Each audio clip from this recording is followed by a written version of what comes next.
Overtime editor Ann Silvio talks with Morley Safer. Do you have a special feeling when you feel one of these great ideas coming on? It's kind of like a tingly feeling when you have a great idea. You're just like, that's a great idea. That's a really nifty idea. You're just like, that's so cool. Then all of a sudden it just kind of pops out. Morley, you introduced us to a teenager named Jack this week on 60 Minutes. Oh, he's a remarkable kid. He's very outgoing. As you saw, he won the prize. Is he a child prodigy? Is he a genius? How do you think of him? I don't know what the right word is. I honestly don't. He's a very smart person at a very young age. Jack is still a kid. My name is Katie Texter, and I'm a producer at 60 Minutes. Last year, he was at the White House, I believe, 4 different times. So I would get texts from Jack late at night. OMG, going to the White House. So cool. Can you believe it? And you're just like, this is a kid. What's really interesting about, I think, his thought process is curiosity.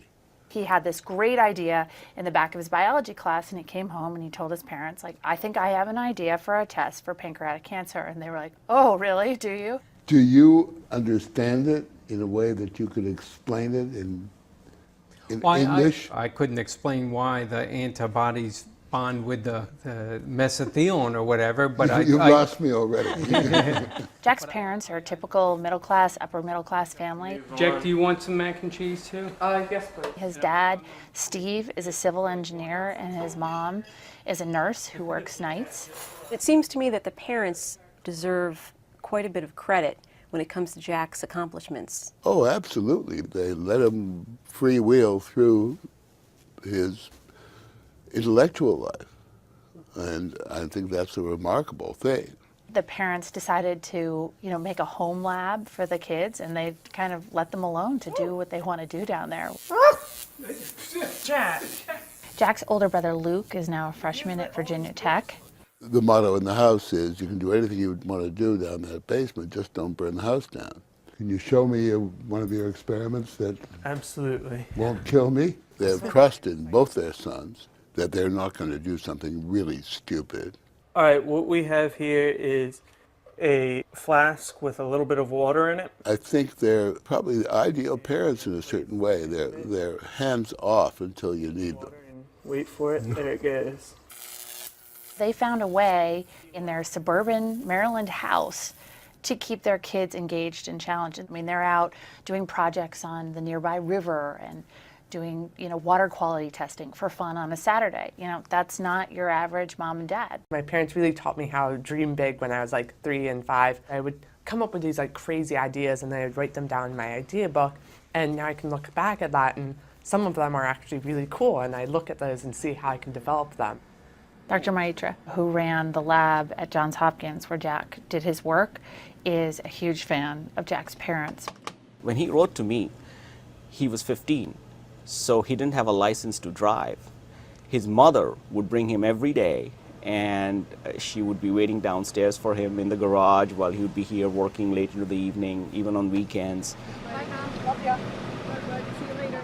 That's remarkable tenacity, not only on the part of a teenager, but also their parents. I didn't want to be the helicopter mom, so I just drove him there and let him out the door, and I said, I'll be waiting for you. I gather you slept in the car. Yeah, I do a lot of sleeping in my car too, and in the winter it gets pretty cold. So they really helped him make this happen. Yeah. When Jack won the Intel Science Prize, she said it was a victory for everybody because they all pulled together for it.